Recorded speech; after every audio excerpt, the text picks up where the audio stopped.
Hi mga mare! So unboxing tayo for today's video. At dahil kadi-deliver lang ni Kuyang Rider, bubuksan natin agad-agad. Sa pagbubukas ng ganitong belt, sobrang hirap. Struggle is real talaga siya, lalo't kung wala kayong gunting na panggupit talaga nitong mahabang kulay green na to. Hindi ko alam kung anong tawag dyan. At ayan nga, nabuksan na natin. Kunwari, hindi ako nahirapan. Nga pala mga mare, ang bili ko sa isang bulto na to is 4,500. Plus the shipping fee na 800. Kayo na ang bahalang mag-total. Nakalimutan ko kasi kung magkano yung binayad ko. So yan na, silipin na natin kung anong laman ng ating bale. May code to mga mare, kaya lang nakalimutan ko talaga. So sabihin na lang pag umorder kayo, Tatter Jeans. Sobrang tuwan-tuwa na ako sa point na to kasi sobrang daming magaganda kong nakikita na Tatter Jeans. Marami ako mabebenta nito. So, dapat manage your expectations kasi okay to. Hindi tayo nakakasigurado kung maraming magaganda, may sira, or kung pangit yung mga darating sa atin na mga bale. Dapat ma-discarte tayo at maparaan tayo mga mare. Last week nga pala mga mare, nagbukas na din ako ng ganitong code. Sabi ni supplier, estimate 80 pieces. Pero nung pagbilang ko, 71 pieces lang siya. Tapos may isang wasak, so 70 pieces lang yung pwede. Tapos may 8 pantalon na walang botones. At may 2 sirahang zipper. At dahil ukay nga itong pinasok kong negosyo, ginawan ko ng paraan. Hehe, ayun, malapit nang maubos. May mga pantalon din na maraming stain. So dahil feeling ko magaling ako mag-drawing, nag-drawing ako ng pusa dun sa mismong may mancha. Kaya ayun, ubos na. Marami pang naghahanap. Ang ganda daw kasi ng design. Ayan mga mare, tapos ko nang bilangin. So nagtotal siya ng 89 pieces lahat. Sobrang swerte ko sa second batch ng bale na to. Nga pala mga mare, after kong mabilang, dinadala ko na agad siya sa poso at doon ko lalabhan. Ito yung isa sa mga paraan na sinasabi ko para mas maging mabenta ang ukay negosyo mo. Dapat talaga madiskarte tayo sa ganitong negosyong ukay para kahit sa maarte, pwedeng pwede. Maikwento ko lang mga mare, last week nagbukas din ako ng bulto ng ukay. Korean t-shirt yung code niya at class A pa. Sa 250 pieces na t-shirt, 100 pieces lang yata yung masasabi kong okay at maganda. The rest either lumang-luma na or sobrang daming stain. So dahil sabi ko nga sa inyo, feeling ko magaling ako mag-drawing. Nag-drawing na naman ako ng star doon sa mismo may mga stain. So ayun, hindi na halatang may mga mancha yung damit. Kaya nabebenta ko pa rin siya. Nagmukha kasi siyang mismong design ng damit. So ayan mga mare, dumidilim na. Kailangan ko ng bilisan sa paglalaba. Ayan, magsasampay na tayo. Sobrang dilim kasi kagabi, kaya hindi ko na siya nabidyuhan kung paano ko siya sinampay. So, perfect na perfect yung timing ni Haring Araw kasi sobrang madaling matutuyo ang mga nilabhan kong Tatter Jeans. So, na-check ko na rin siya kung ilan yung may mga damage. Sobrang swerte ko talaga sa batch na to kasi 2 lang yung pantalon na walang botones. Tapos, sobrang gaganda pa ng mga design at tela. Pero syempre, okay pa rin to. Walang kambal na bulto.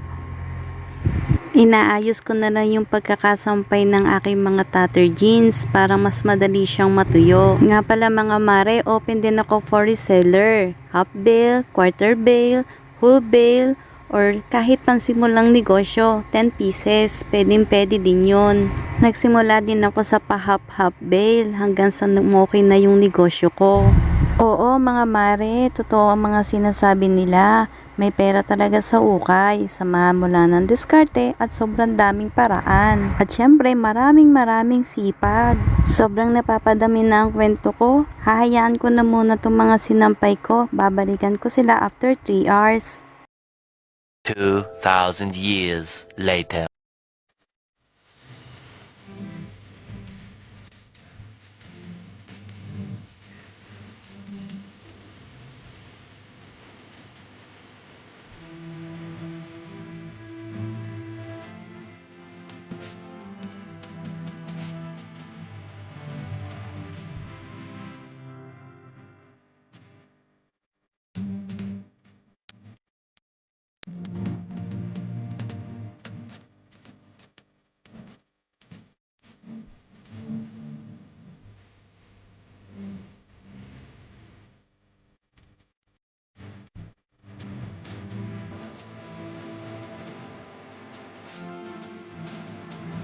So yan mga mare, dahil tuyo na lahat ng nilabhan ko, pwede na natin siyang sukatan at saka tiklupin.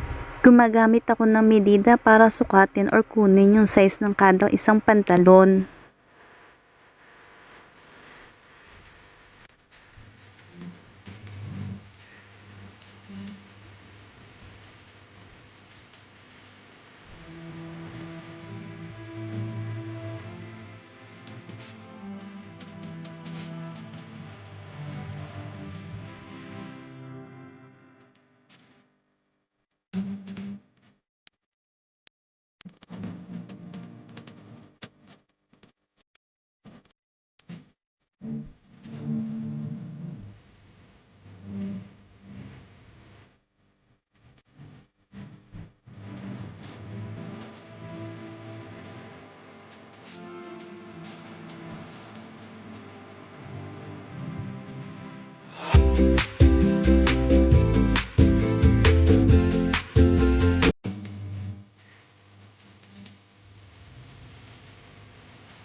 Ayan mga mare, tapos ko na siyang lagyan ng size at natiklop ko na rin. And then yung iba na isabit ko na rin sa tindahan namin para mas madaling makita ng mga bibili.